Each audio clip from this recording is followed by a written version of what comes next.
Hey, normally I sit here and wait for a while because I'm like, are we live? Are we live? It's the joys of live television. And then when I go back and look at it, it still takes a few seconds after that. So here we are. It is the most wonderful time of the year, according to all of the songs and the things. Unfortunately, not so good last week.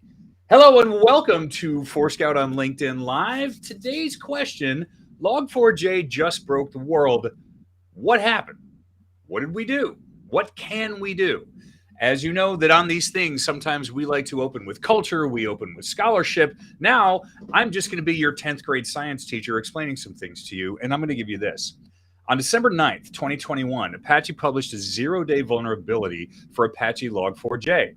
Some people might call it Log4j. We're going to get into that in a minute. But it is referred to as Log4 shell, and this is a critical vulnerability allowing a remote attacker to take control of an effective system. When exploited, this vulnerability allows an attacker to run arbitrary code on the device, giving full control over to the attacker. Any device exploited should be considered compromised, potentially along with any devices that trusted the compromised device. And this vulnerability has been actively exploited. There have been a couple of other things that have happened since then. I could keep reading, but you would probably leave because that is really boring. But this is what I'm saying. That, dear friends, is a mouthful. It's been roughly a week since Log4j rocked the world, and we have all heard a lot about the event and who's doing what to help deal with the collateral damage. Fortunately, today, we have two experts who can help us really get into the nitty-gritty. Today, we welcome back a returning three-time champion, Sundra, and a new contender with Saporito. Ellen is the Chief Customer Officer at Forescout with over 20 years in various positions across engineering, both federal and civilian, but truly with a global reach. Also, Saporito, Vice President of Marketing and Revenue Enablement at Forescout. Don't let that shake you. My man knows what he's talking about. Also, 20 years in security with over 10 at Forescout, even going back to his days at Rutgers. Shout out to the Scarlet Knights of the State University of New Jersey. Ellen and Vinny, welcome to LinkedIn Live. The best introduction yet, Matt. Yeah. Solid 10, Matt. Hey, the best is when you got people who've done cool stuff over the course of their lives, all I get to do is yell into the microphone and we can do these things. But let's start fast. Log4j, and most importantly, we have been talking about this since it dropped. Is it Log4j or is it Log4j? Vinny, we talked a little bit before we started. You have some thoughts. Yeah, I thought this was actually really funny. And so the Java guys I talked to say it's Log4j. And a lot of the security people I've talked to over the last week have said Log4j. All I'll say is that if it's not Log4j, it was a huge missed opportunity because that's a pretty cool name. And I like that. When WannaCry happened years ago, that was one of the things that we always used to say is like, you know, you've arrived as a piece of malware when you have a logo and a marketing department. So, I think, we got a thing here. Heartbleed definitely set that up, right? When Heartbleed dropped and you had this awesome logo, everyone who was working on exploits was like, we need a logo. Like they started bringing in, like, there wasn't just coders anymore. Now you had people developing logos for this malware and these exploits and vulnerabilities. It blows up the whole notion of, this is just some hackers in some underground lab somewhere. It's like, no. There's marketing departments. There's like meetings. There are sprints, all of these things. Like, here's what I think we should do. Yeah. Love to think there's all these guys in hoodies, hackers hacking things, and there's some creative person over in the corner designing logos. It's a good dichotomy I like to look at. The designers are wearing cashmere hoodies while the actual hackers are just in like stuff they got at Target. Well, personally, I think when you have names like WannaCry and Heartbleed, I'm a little disappointed with Log4j. I feel like it just hasn't had the splash because it doesn't have like a real invoking pain kind of name. All right, there it is. For all the aggregators, put it on the poll. Chief Customer Officer at Forescout says she's disappointed in Log4j because of missed marketing opportunity. I promise we're going to get serious. So let's get serious right now. For both of you, you both have customer-facing roles with a very important cybersecurity company that is also, cybersecurity is kind of limiting to what we do at Forescout. But when we look at what's going on, we're going to, for the sake of it, we're going to call it Log4j. What is it? And for both of you, is the impact, and this thing happens, and now the siren call goes out on a Friday, right in front of a holiday weekend. What do you do? So let's maybe split this up. So easy for me. Just what is it, right? So Log4j is a Java logger library that basically says, hey, send me commands or patterns of things that you want to log into a library. And about a decade ago, there was different libraries that they used to then do lookups if you wanted to then parse additional information. And these libraries haven't really been used in quite a while. So recently, there was an exploit found where when you go to log something, there was a lookup, and that lookup referenced an external server. And that external server pulled back some bytecode. And we weren't sanitizing, or Java wasn't sanitizing any of that input. So it was getting back that data and just running it. And what's happening today is there's now data exfiltration happening because that bytecode is potentially dumping the database or taking data and shooting it off site. So that's just a high level technical piece of what happened with those libraries. And it's a pretty sprawling library. They've done some analysis, and it's like 40% of products are using the library indirectly, not directly, but something they rely on is actually using it. So it's pretty prolific. Ellen, you spent a long time in the engineering world. I mean, your side of things, when you see this thing break, and you are all over all of our internal siren calls, your perspective on this. Yeah, so I think what really makes this scary is that we're talking about not just a group of web servers. We're talking about anything that has a way out to the internet, in homes, in workplaces, anything that can attach to the internet. And attackers that want to exploit this vulnerability, they don't need to be successful with the hack, right? So they can reach out and try to attack an endpoint. Unsuccessful, that endpoint still logs what's happening. And so it grabs the information, it logs it. That's just a natural security function that we do all the time with all of our security tools.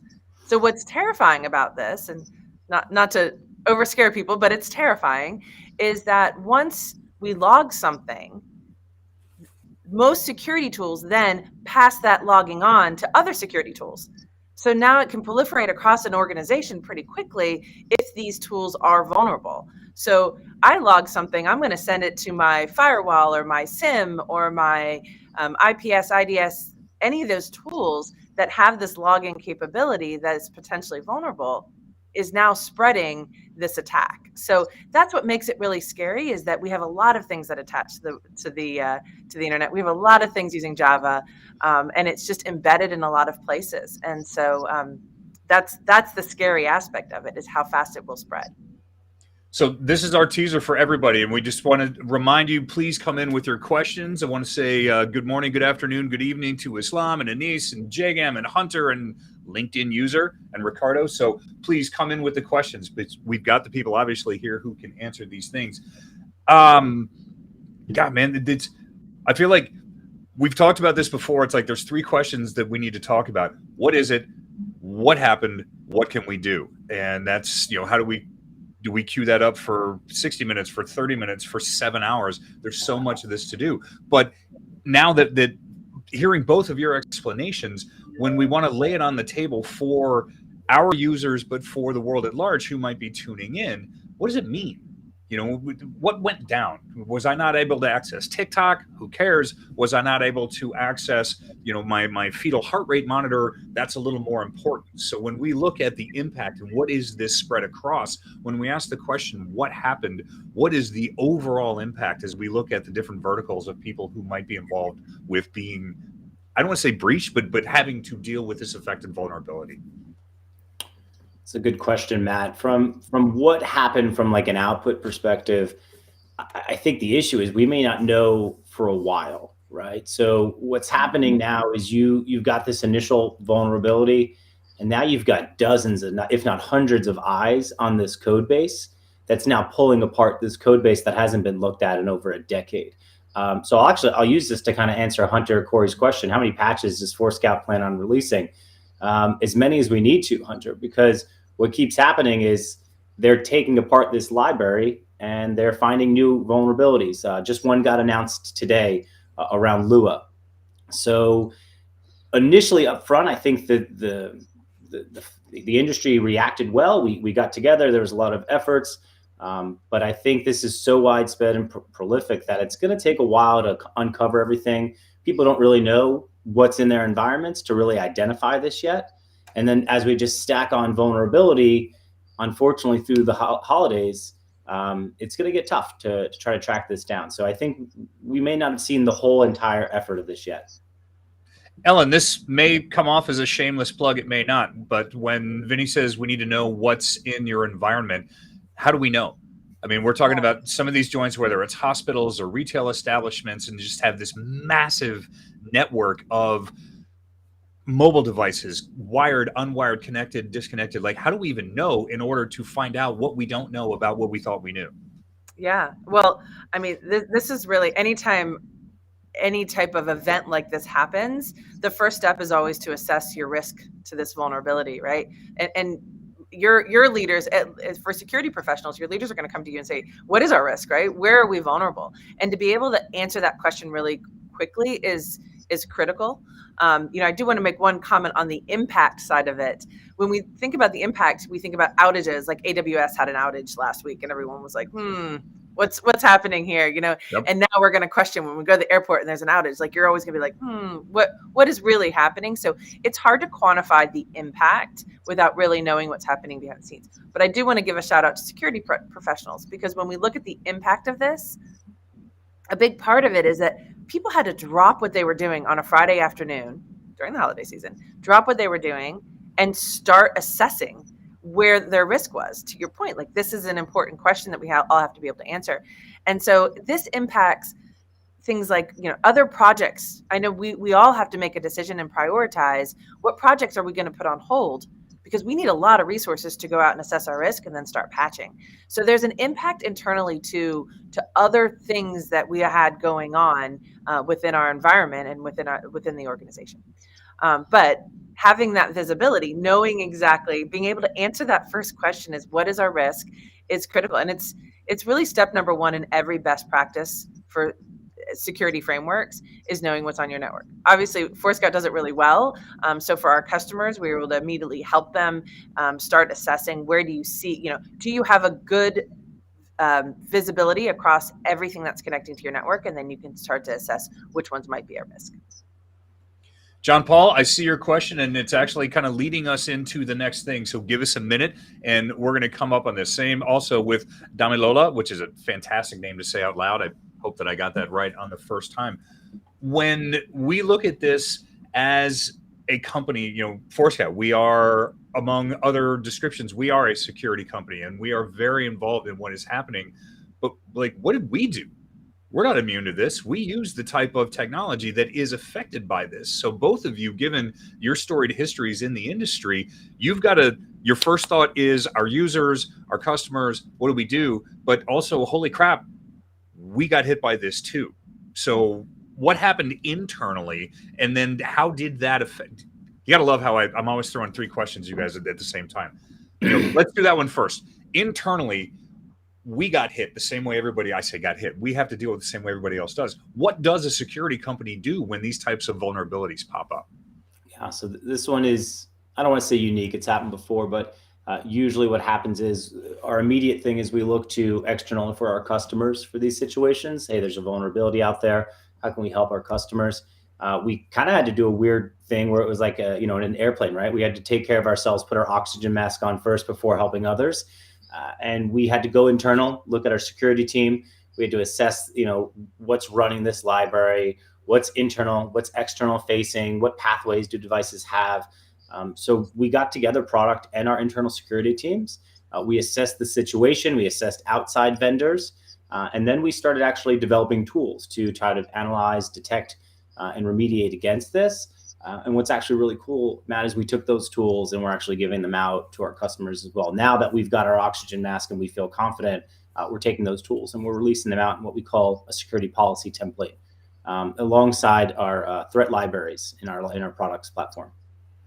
Ellen, for your real estate, again, you have been technical and an engineer for a very long time. Now that you are chief customer officer, how much of you wants to just put the gloves on and start digging down into this stuff and disassembling things and being an engineer? And then also it's like, wait, I have other people I need to protect. I have to go do those things. Well, fortunately, we have an amazing team at Forescout. So there were a lot of people that jumped in, and when anything like this happens, it's the being able to communicate cross-functionally is critical, because like Vince said, there's so many teams that have to get involved here, from not just our product and developers, but our IT team.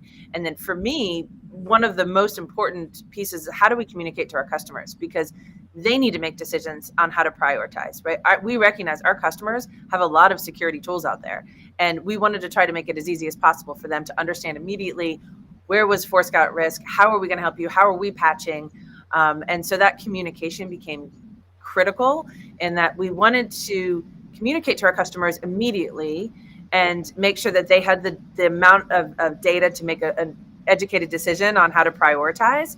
And then the way we continue to communicate was also important, because we didn't want to flood them and overwhelm them with, hey, every little change that we made. So keeping that, a real-time data flow in a knowledge base article where they could access at any given point, and constantly updating that. But anytime there was a big change or information we had to share, then we reached out and communicated directly with customers. So that combination was really trying to give them as much information in a timely manner, because they were overwhelmed and flooded with all of the tools that they have to upgrade as well.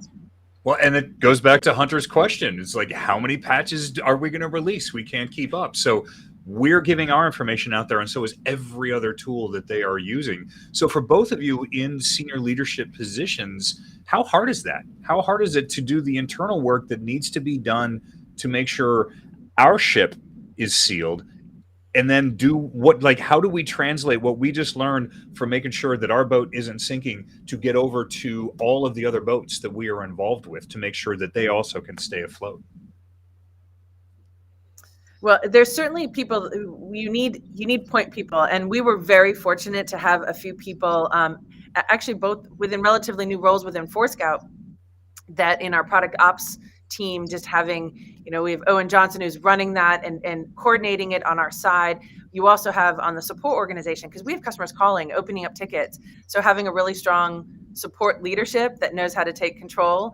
So again, relatively new in the role, but did a great job with JP Asta and working with his team and building things to help customers. So like upgrade teams, right? And having processes in place. So having leaders that own it, but then really strong teams that can help execute was really key within Forescout. All right, so let's jump to, because we're seeing some great questions coming in from everybody. I want to encourage you to keep bringing them. But when we talk about, first we've talked about what happened internally for our own systems, inside our network. But Ellen, you've already talked a little bit about the impact, but what about the impact on our products and services as we need to get them out distributed to our users? Did Log4j hit that in a way that was noticeable? Like what happened with regard to our things that we are delivering to people who count on us? I won't speak for the sweat and potential blood that our engineering teams kind of poured into this, but full transparency across, it was a little bit of a mixed bag. Some products had some vulnerable libraries but weren't affected due to mitigation, and other products did. So we just took the blanket approach that we needed to patch and update and make sure that there was no questions around this. And it's iterated over the last week. So we think we're in that final yard or that last stretch, and then the teams had to go back, and it was 2.15, 2.16. Well, you know what? 2.16 is not good enough. Now 2.17, and after today, we'll see. Right, with the new vulnerability, we've got to go through, and the team's actually assessing now. I mean, a little bit of a war room, right? Everybody over the last week has probably been in a Slack channel or in a Teams channel, in some type of channel, digesting information. So it is, we, as a Java core product, we had to update, but I think we did well on our part. Yeah, I shout out from the communication side of the house, but the developers, pretty sure they didn't sleep for multiple days, and it was through the weekend, right? It was a Friday night through, and it was constant updates, and they jumped all over it.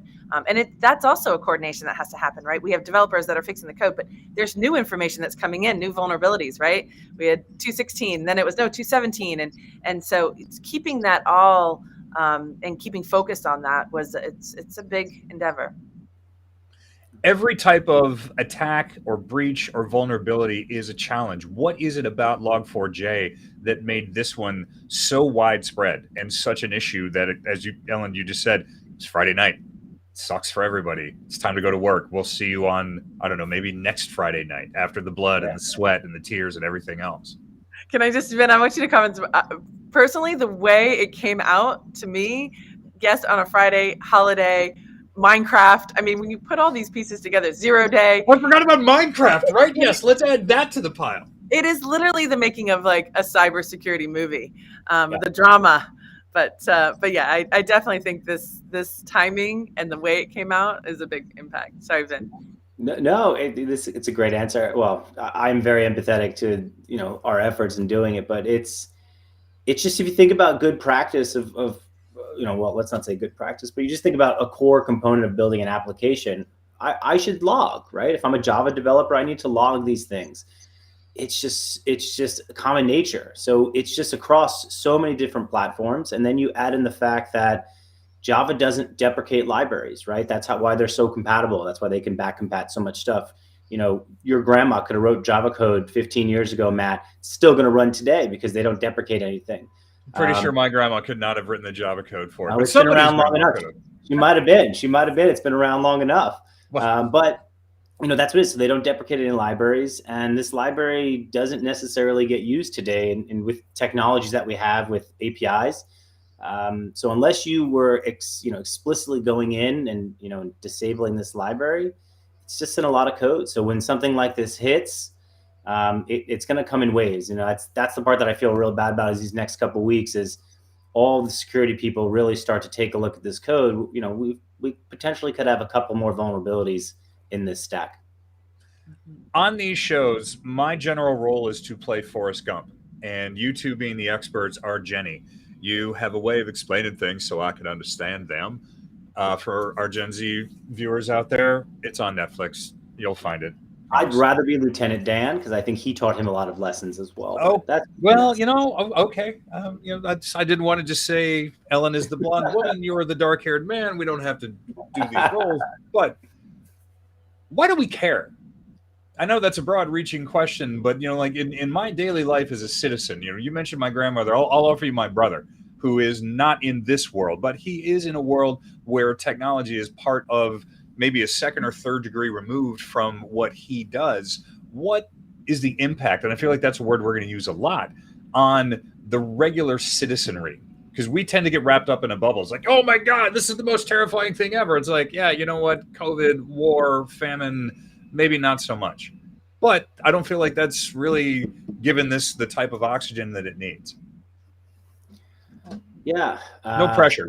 I think we have to, really kind of explain remote code execution and what that means to everyone. So, especially with the holidays around, right? People are buying new things, they're connecting it. So anytime you're connecting something to your network or to the internet, that's how we manage a lot of these IoT devices, these cool things that we're attaching, right? The security cameras, your Ring doorbell, your garage door that's opening up and down, right? It's all connected to the internet. And so these devices that are connected, what this vulnerability allows you to do is it allows you to gain control of these devices. And remote code execution is like the worst, which is why this is a 10 out of 10, in that once I can gain control of your device and I can run code, and I have the remote code execution capability, I can now take control of that device and get to other things on your network, but I can also execute things. I can grab passwords, right? I can change things on that endpoint. That's kind of terrifying to think that I can actually change the data on an endpoint, especially if there's financial information, right? So once you have remote code execution on a device, you own that device, you control it. And then you have access to everything else on that network that device has access to. So it is the scariest of vulnerabilities. Yeah, and all I was gonna say is I think when you've got these vulnerabilities like this, usually vulnerabilities are like the NetSec security and sysadmin's concerns, right? But when you have something like this, it takes it down to every person, right? So now you've got to think about your brother who's got to go download new apps, or patch his apps that he may run. That's not something that every person is used to today. So cybersecurity, hygiene, things like that are really critical amongst just everybody, not just us security professionals, because when something like this comes along, people aren't thinking, I got to go update, all my applications, but it's really important. Like Ellen said, with Christmas coming and devices coming on, we don't know the exposure and the breadth of this yet. You can have a nice little drone that's sending some footage off somewhere else soon. Yeah. When I think about years back, was it Lizard Squad when the PS4 dropped, and on Christmas Eve they hacked the PSN, and suddenly everybody's greatest Christmas present ever. None of it worked. Yeah. All right, deep breaths. It's the most wonderful time of the year. We have experts to handle these things. We've got great questions coming in. And man, I hope I'm saying this right, because it's such a great name to say out loud. Demilola.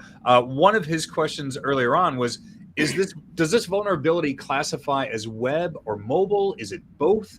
And then I'm going to add my end to that. Do we need to discern between the notion of this being a web vulnerability, a mobile vulnerability, a on-prem, like what does that come into play in what we need to do to fix things and make sure that people are taken care of?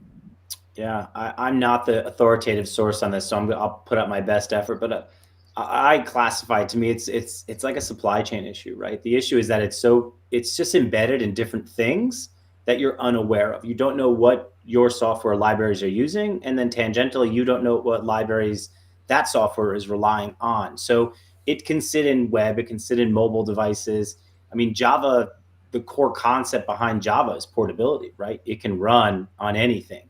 I remember back in the day when I got my first phone and you booted it up and it was smart and it had that Java coffee logo and you're like, oh, it's runs here. We were all so excited. Yeah, a little different, but portability, right? So that's how I classify it. It's a supply chain thing. Everything you use potentially could have these libraries embedded. So it's, knowing what's on the network, knowing what your external vendors are doing is going to be paramount.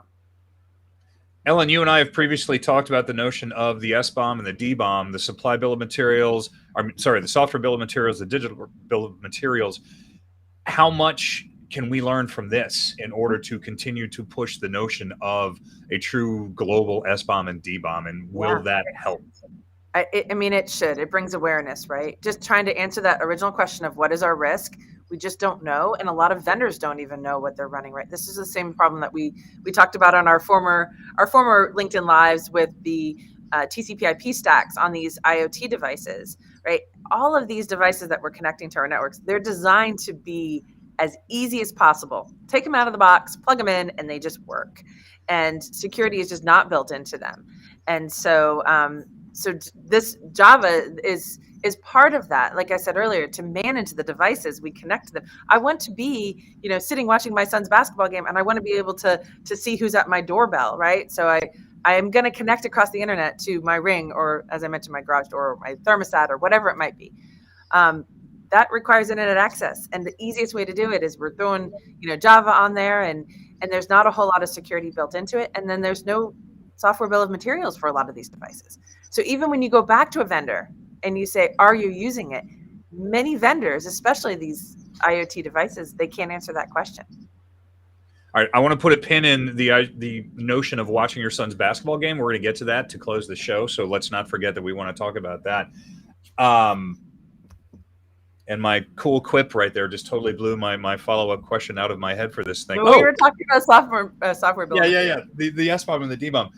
For both of you, in your opinion, is this something that, I still don't have a good defined version, SecDevOps, DevSecOps, can that, I won't say eliminate, because we can't ever eliminate that stuff, but when we look at the notion of code production, also shout out to both of you guys. We had this elaborate outline plan for what we were going to talk about. I think we've actually used maybe 2 of the questions that we talked about talking about, but we're just kind of going live and reading and reacting here. But when we look at this at literally the elemental level of code development, are these things that we can anticipate, or are we always going to have to stick with we don't know what we don't know? Or a third answer that could be anything else? It's a good question, Matt. I'll say with app dev, DevSec, not my forte, but I think there's always unknowns, right? So you can take as of today, I hopefully guarantee that no one's going to be packaging in 215 and 216 into their application builds, and they can rely on security applications to check their libraries and their binaries and things like that. But when you're trying to traverse down through libraries, through secondary, it gets really tough. So there's always going to be this unknown, and there's always going to be libraries being put out there that could potentially be exploitable. So it's just the nature of the beast, right? Yeah, Ellen, I from would your say side, that you get what you pay for, and I think all of this brings awareness to the need for security to be ingrained in these devices. I think I've used this analogy or this kind of association in one of our previous conversations, Matt. But we have like the Better Business Bureau, right? We expect when we buy certain things that safety is built in, right? If I buy a crib, I'm expecting that crib to be safe, right? If I buy a refrigerator, it tells me it's going to keep my food cold and safe. Like there's certain standards that we just expect when we buy things, and that doesn't exist really in the technology world so much, right? With the IoT devices, right? There's nothing that says this thing's gonna protect you, and there's no risk that is sort of given the consumer. And unfortunately, there's too many consumers that don't understand this, right? That's why we're doing these education sessions to help bring awareness to it, right? We can't answer every technical question about it, but we need to bring awareness, and you need to think about every time you buy something and you plug it into the network and it talks out to the internet, what is the impact? And then you have to weigh, like, do I really need this thing plugged in, or how do I protect it? And there are, I'm not trying to scare people away from buying it, but I do think that it brings awareness. You have to take your other things into considerations, other best practices, especially in a corporate network where you have segmentation, right, and other tools. You have visibility, right? You're doing timely patching. Those are things that we can do to mitigate the risk. But a big part of this is education, and I think as consumers, we are going to drive change, and we're going to ask for these things to develop and make sure that security is built into them. I love that, Ellen. To me, we're in the proverbial 70s and 80s where my dad's arm over me in the car was as safe as I needed to be, right? Yes. Who needs a seatbelt? Exactly. When you've got Big Daddy or Big Mommy right there taking care of you. Some of that soon, but back then that was it. You were good. You felt good. Yeah.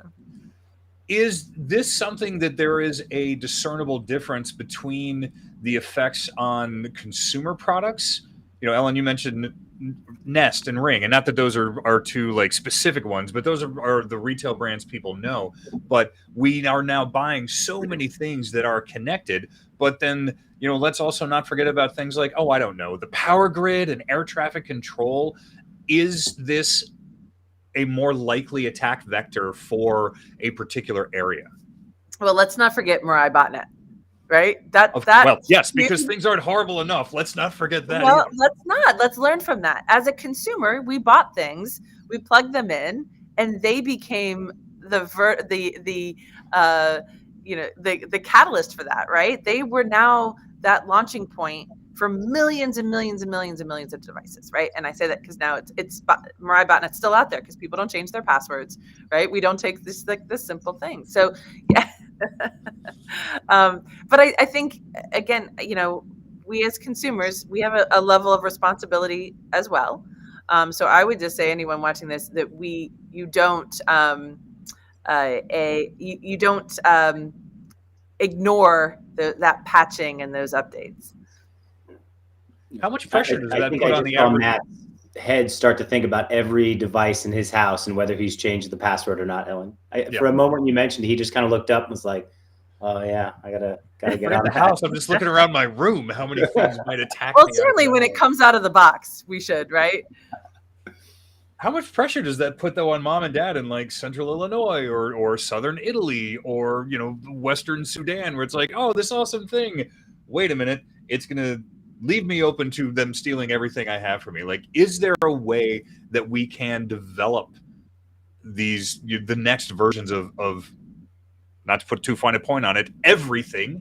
What's the latest Gartner number on how many billions of connected devices there are? Like, are we looking at that type of, I'm going to say, COVID level impact on the entirety of computing when we discover these things? Or is that just a little bit too much hyperbole?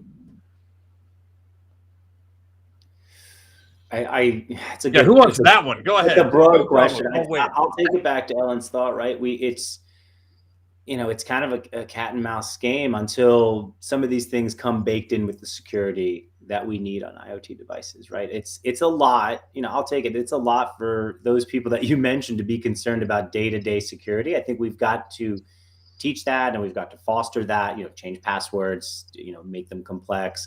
But the onus should, a lot of that should be on vendors and their security practices.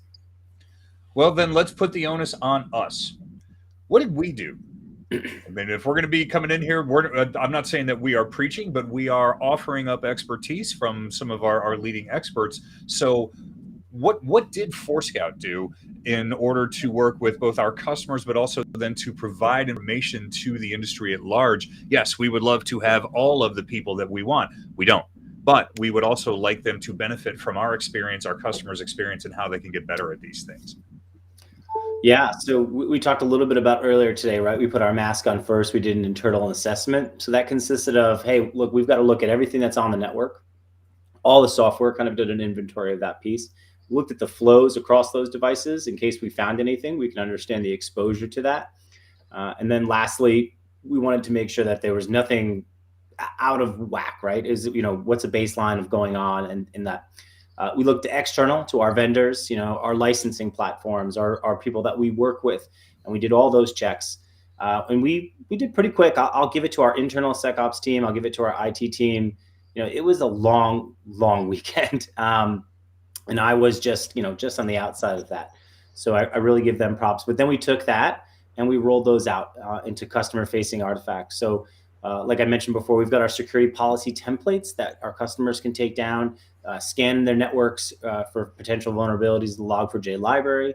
And then in our iInspects product, we've got an IOC threat library that they can use in case they feel that they may have been exploited or trying to catch exploits happening in the process. That awkward moment when you catch me when I'm scrolling through the comments to make sure that we're addressing the questions that everybody have. Unfortunately, it's only showing up as LinkedIn user, but they've got a kind of a specific question about what we're doing. So I will find you after the show is over so that we can address these sorts of things. Ellen, for you, again, as we are looking at, because you are the chief customer officer, there's no bigger responsibility than that when we look at these things. When they reach out and they say, what do we do? I have question X, I have question Y. First off, where's a great place for them to go to get this type of information? Obviously, contact your local Forescout representative and we'd be happy to help you. But beyond that, maybe that's not always the easiest thing to do. I'm pretty sure those phone lines are pretty packed.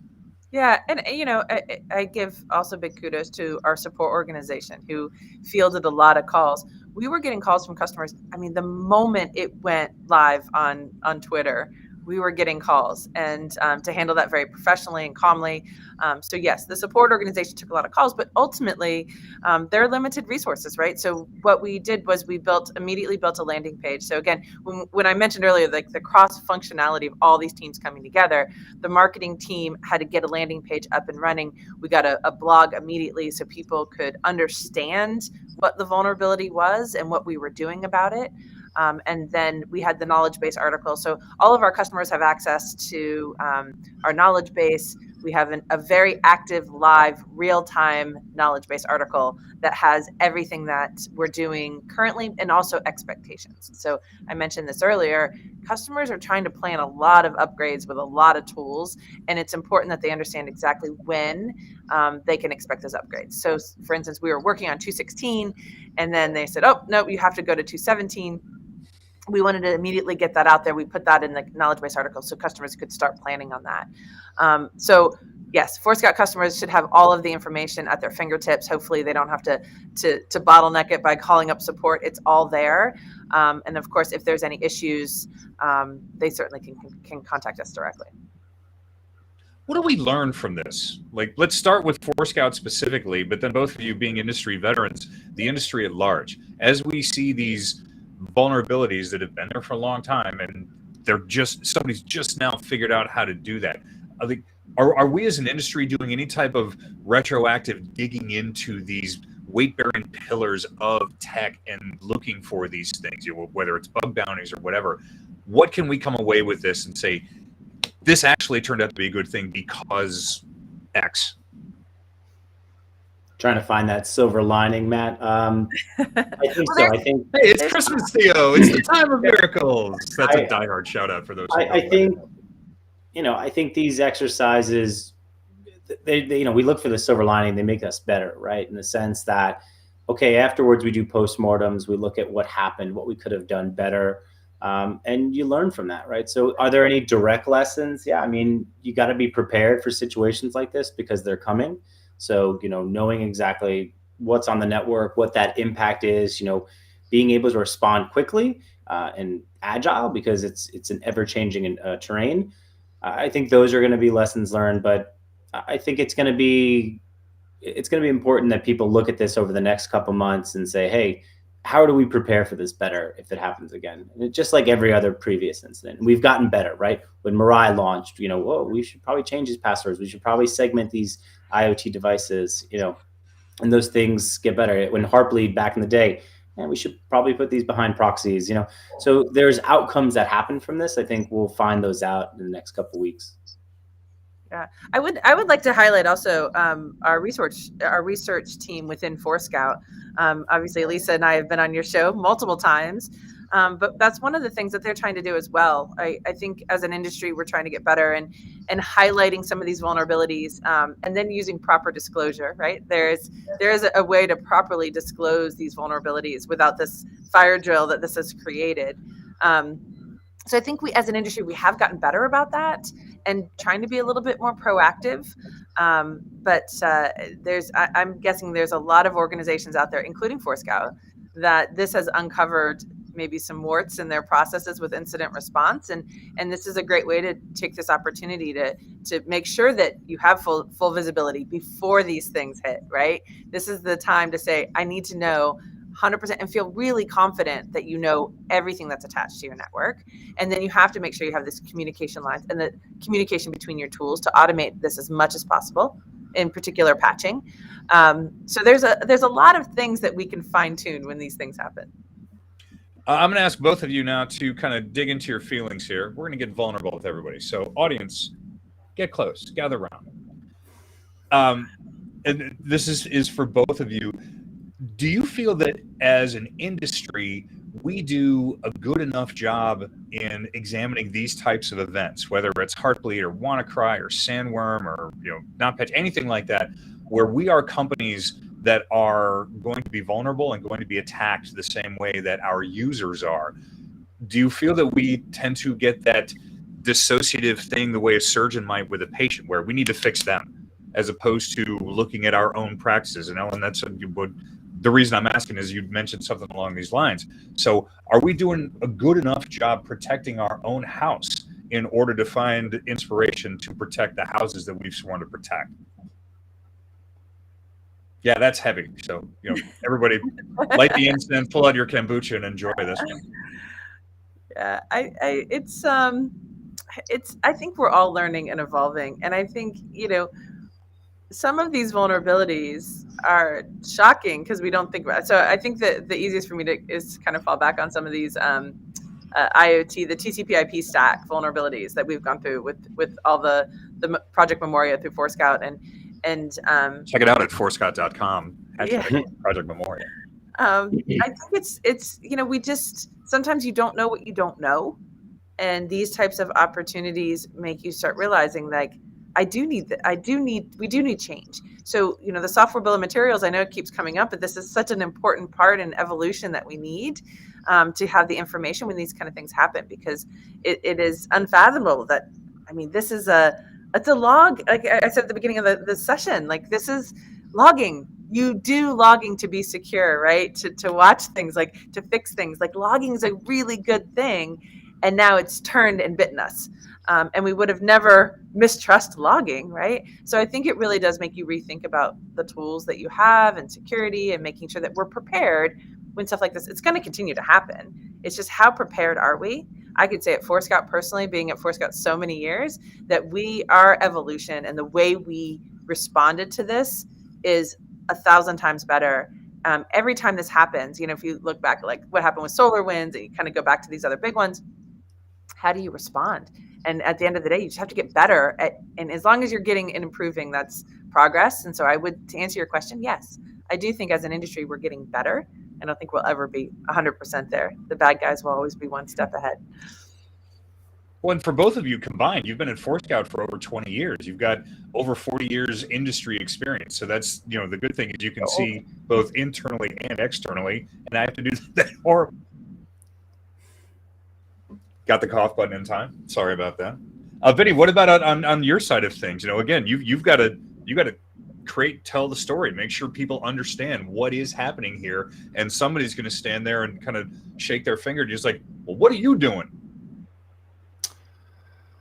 Yeah, you know, it's a hard question, right? Because I don't want to see, you never want to seem or kind of state in the room that, you know, we've got this down. We know exactly what to do. We've got good ideas, and I think we try to take those practices. So you kind of mentioned, you know, the two sides of the house, right? We're a company just like any other company, right? So we've got internal IT, we've got internal pieces that need to work together, right? We've got lessons learned from our security people out in the folks dealing with companies, and then we've got internal IT. So we try to take those lessons shared. We run the product internally. We try to use best practices that we preach externally, internally as well. And it's just a learning effort, right? You gotta live, you know, by the guidelines and try to make them better. So we've got about 15 minutes left, and this is when I'd like to ask the really specific pointed questions that allow you to really hone in on a very tightly constructed answer. Now what? What do we do? You know, we've had Don't these. ever waste a good crisis, Matt. There you go. Totally. Go ask for more security budget. Go ask for more. No, surge pricing. We've all tried to get a Lyft or an Uber after a ball game or a concert or on Christmas Eve. But this is the time to look back, right? So I think everyone should be doing a postmortem, right? To get that silver lining we just discussed. Once the process is over, you know, we shouldn't, obviously it's the holidays, take a moment with your family, that's important. But we need to look back at that process and do a postmortem and then determine, you know, where we need to improve along the way. So, you know, a good crisis is gonna, like I said, expose any warts that you have. So let's just make sure that you're addressing those. But I think this has also been an opportunity for security professionals to really show their worth and say, look, this is really important. You have to be educated to be able to have this conversation with the board. As I mentioned before, the leaders, whether it's, you know, your leader or the company's leadership, they're going to look to our security professionals to say, hey, help us understand what is our impact, right? Where are we vulnerable? And we have to be able to have that educated discussion. So I think these are the things that are really important during, you know, post-crisis to make sure that we improve across the board. I got nothing good to add to that, Matt. That was rock solid. That is why she is the chief customer officer here. I am refraining calling you Buddy the Elf there, Vin, because of the sweater. Can we see it? Can we just have a minute there to see this actual thing? This is a thing of beauty. I love it. That is. I love it. I feel gotta like be a little festive in these down times this last week. Yeah, because nothing says Christmas quite like mom opening the new thing and being like, okay, hold on, I need to do the software updates. I need to unscrew this and pull that out. Yeah, anyway. Exactly. Well, Santa does it in the sleigh ride on the way over. Obviously. That's how that works, yeah. Unfortunately, the sleigh has now got a semi-trailer behind it where all the engineering elves are back there, like doing all the updates and all the upgrades, making sure. And you got to make sure the sleigh itself, because I mean, it's definitely smart, right? It's connected. So. Well, but no, that's the problem. We don't want it to be connected. Gotta be. How do you I mean, you just brought up a whole new thing.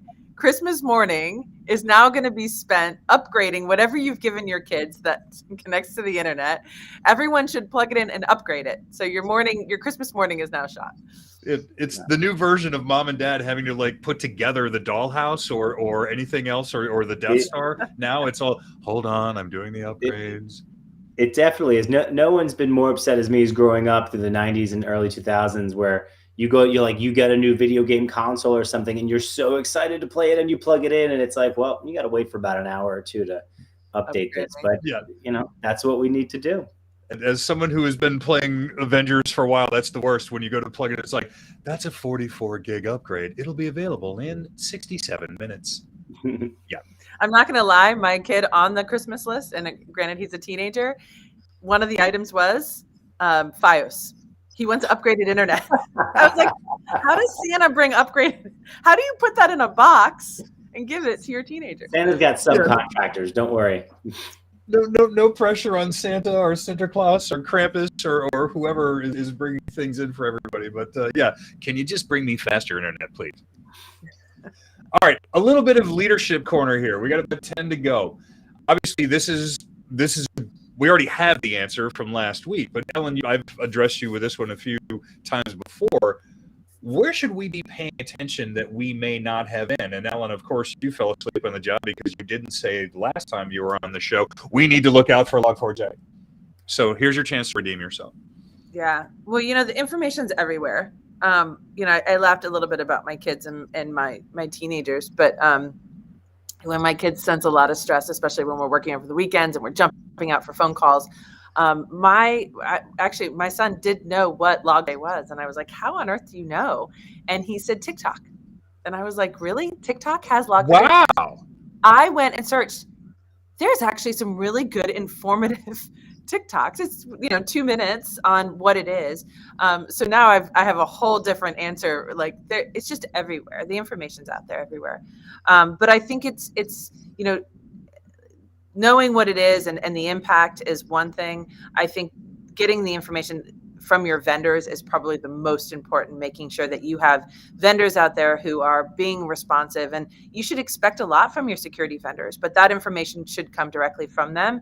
And hopefully they're communicating proactively to you on, what it is to patch them. If you haven't heard, then I would reach out and make sure that you have a really clear understanding with all of your critical tools in your network. Vinny, what about on your side? I think, I'll take it down a little bit. I think people just should, the common everyday person should look to just pay attention to these kind of situations at this scale. When you get that advisory for a recall on your car, your first reaction isn't just to toss that away, right? You kind of know, I should probably take care of this, right? So it's unfortunately, if we want to be a smart, connected world, we need a little bit of responsibility on that side. So just, keep in mind, stay on top of these things. And for the NetSec guys and the networking guys out there, just keep doing what you're doing. You're doing the right thing. And I hope the next 2 weeks don't get too crazy for you. Yeah, please, just not the next 2 weeks. It's okay if it's like the second week of January, but I mean, come on, dude. The last 2 years, can you just give us a break just for a little while? All right, now let's have a little bit of fun because we got a few minutes left. Ellen, we talked a little bit coming into this, so the standard way I ask this question is, outside of this thing, what are you guys doing? What are you up to? Are you reading? Are you listening to things? Are you cooking? Are you finding inspiration outside of having to do gorgeous Christmas trees and having 42 nutcrackers somewhere spread around your house? Give us some things. Tell us about Ellen. Yeah, well, I'm right now very much engulfed in this new role at Forescout and bringing the teams together. So this Chief Customer Officer, it's a fancy title, but ultimately I have all technical facing engineers, technical resources for our customers. So bringing them together under one team and then trying to create process to better give our customers a better experience. So a big part of this vulnerability has been that cross collaboration across my team. So that I know it's not an exciting answer, but it has really been a huge part of my life because my Forescout family is really important to me. But just trying to, right now I've got 3 teenagers that are all very actively in sports and they keep me running in a million different directions. So in my free time, I'm usually in a sweaty gym somewhere, whether it's volleyball or basketball. That's my free time. Any updates on Rollins Tars women's hoops?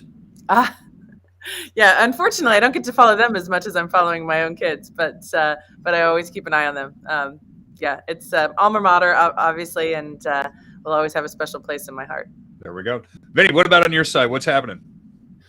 So moving into an expanded role over the last 2 weeks or so, a lot of time is spent on making sure that, I'm executing and doing best in that. I'm a little bit of a workaholic at heart. Which is contrary into I've got a 4 and a 2-year-old at home.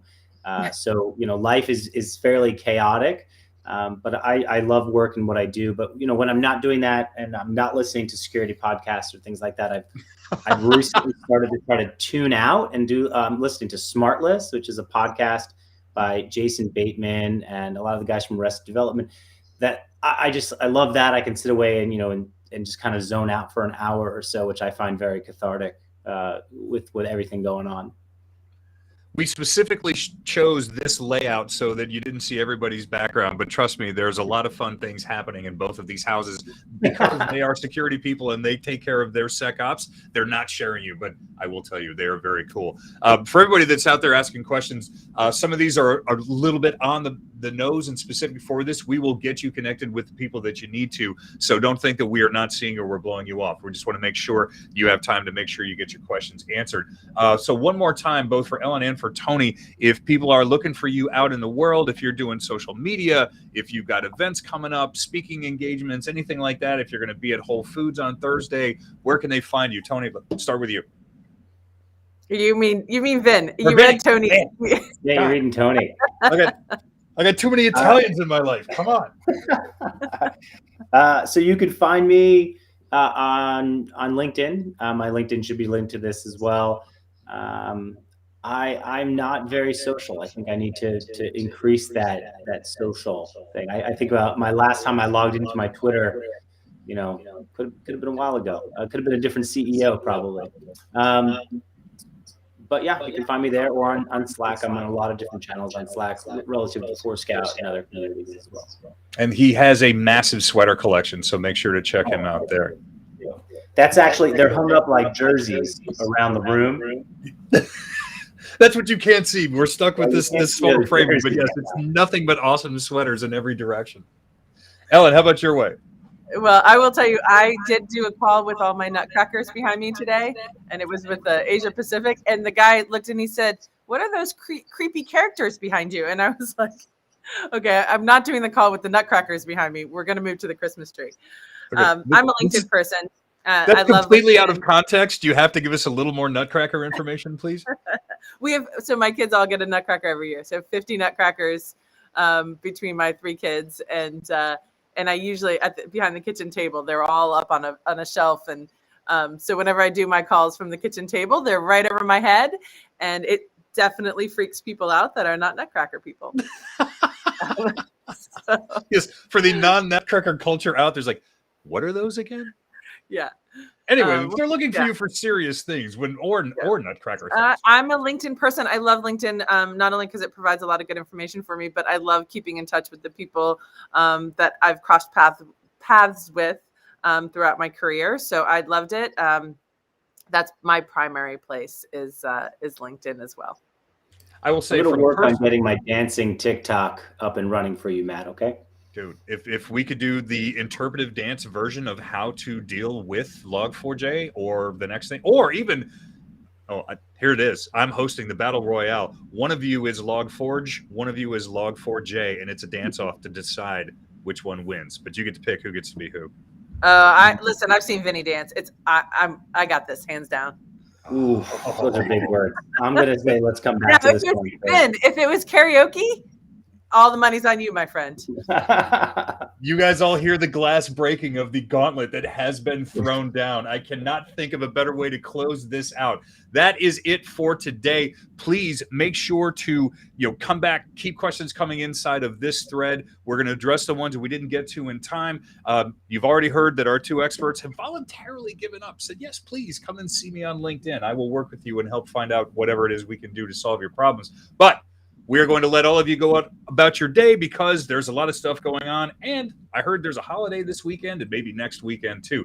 For more information on everything cool that's going on in the world of cybersecurity, please make sure that you check us out at Forescout.com, as well as at Forescout on Twitter, and of course right here on LinkedIn. My name is Matt Stephenson. You can find me at PacMatt73. Please hit me up on LinkedIn as well. I probably don't have the answers, but I have their addresses and I can point you in the right direction. Also, check us out on the No Name Security Podcast. We got a lot of good stuff that's been going on, that will be going on. So great stuff. Anywhere you find your podcast, Audible, Spotify, Ghana, all that good stuff. Just subscribe, rate, and review. And yeah, man, I think that's it. I'm not sure if we're going to have another one before the end of the year. So parting shots from each of you. Send us out on a good note. Happy holidays. And I'll echo Ellen's statement. Spend some time with your family. try to get that quality time in because it's the most important thing. And patch. That's what we're talking about. All right, y'all. We'll see you next year. Be safe. Have fun. Thanks, guys.